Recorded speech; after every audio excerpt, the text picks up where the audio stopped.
दिल थाम के बैठिए। आपके लिए आज मैं कुछ ऐसी कहानी लाया हूँ जिसे सुन के आपके मन को शांति और दिल को सुकून मिलेगा। एक बार भगवान से उनका सेवक कहता है कि भगवान, कि आप एक जगह खड़े खड़े थक गए होंगे।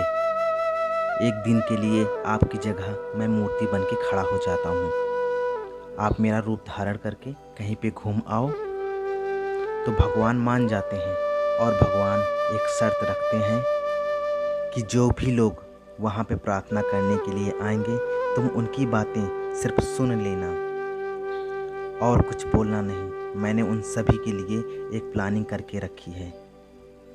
तो सेवक मान जाता है और सबसे पहले मंदिर में एक बिजनेसमैन आता है और कहता है, हे भगवान, मैंने एक फैक्ट्री खोल के रखी है, उसमें खूब तरक्की देना।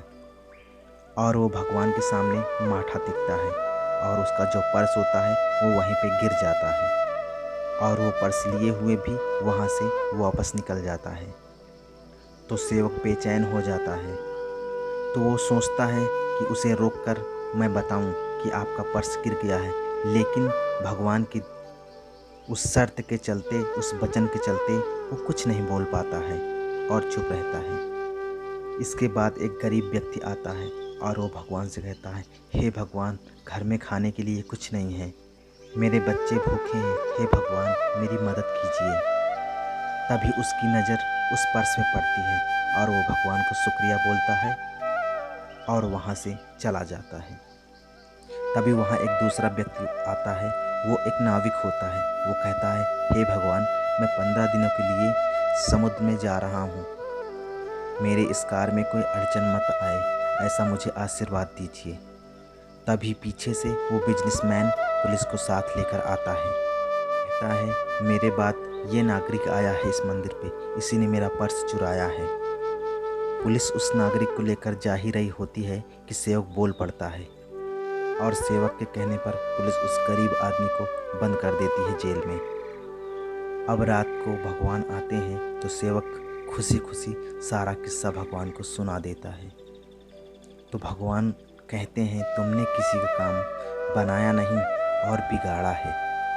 वो जो व्यापारी है वो गलत धंधे करता है, अगर उसका पर्स गिर भी गया तो उसका क्या बन बिगड़ जाता, उससे उसका पाप ही कम होता, क्योंकि उसका पर्स एक गरीब इंसान को मिला था। पर्स मिलने पर उसके बच्चे भूखे नहीं मरते।